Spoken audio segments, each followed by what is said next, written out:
Hi everyone, welcome to my channel. నిన్నటి రోజున గుంటూరు నుంచి మనకు ఒక కస్టమర్ కాల్ చేసి మేము హైదరాబాద్ వస్తున్నాము సార్, మాకు మెబ్రెయిన్ కావాలి అన్నారు.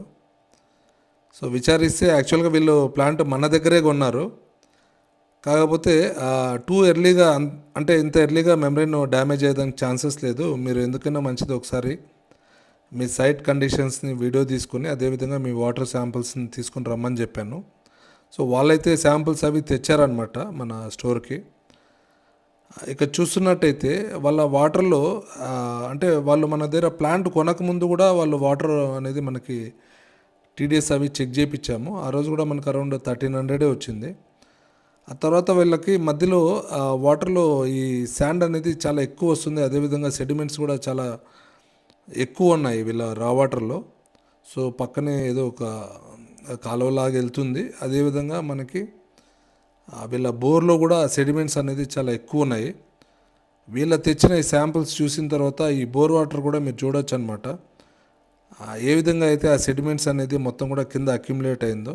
సో ఇప్పుడు కూడా టీడీఎస్ చెక్ చేసినప్పుడు 1450 ఉంది రా వాటర్లో. సో అప్పుడు చెక్ చేసి దాని ప్రకారమే మనం వాటర్ ప్లాంట్ అనేది వీళ్ళకి ఇన్స్టలేషన్ చేసి ఇచ్చాము. ఇది ఏమవుతుందంటే ఈ రా వాటర్లో ఉన్న డస్ట్ చాలా ఎక్కువ ఉండడం వల్ల అది సరిగా ప్రీఫిల్టరేషన్ జరగకుండా అది మెంబ్రెయిన్ వరకు కూడా రీచ్ అయిపోయి ఆ డస్ట్ అంతా కూడా మెంబ్రెయిన్లో అక్యుములేట్ అయిపోతుంది. సో దానివల్ల మెంబ్రెయిన్ పెర్ఫార్మెన్స్ అనేది కంప్లీట్గా డౌన్ అయిపోతుంది. సో ఇది ఒక రెఫరెన్స్ వీడియో తీసుకున్నాను నేను, అంటే ఈ విధంగా మనకి ఆ డస్ట్ అనేది మెంబ్రెయిన్ వరకు కూడా ఆ ఫైన్ డస్ట్ అనేది చేరుతుందని చెప్పడం కోసం నేను ఈ వీడియో ఒక రెఫరెన్స్ కింద తీసుకున్నాను. మధ్యలో వీళ్ళు ఒకసారి మనకు కాల్ చేశారనమాట, ఇట్లా డస్ట్ అవి ఎక్కువ వస్తుందంటే మనం ఒక 2 బ్యాక్ ఫిల్టర్స్ అయితే మనము వీళ్ళ సైట్లో ఇన్స్టాల్ చేసి ఇవ్వడం జరిగింది. ఇప్పుడు బ్యాక్ ఫిల్టర్ పెట్టిన తర్వాత కూడా ఆ డస్ట్ అనేది 2 అంటే ప్రైమరీ సెకండరీ బ్యాక్ ఫిల్టర్లో 2 దాటి ఆ ట్యాంక్ వరకు చేరుతుంది.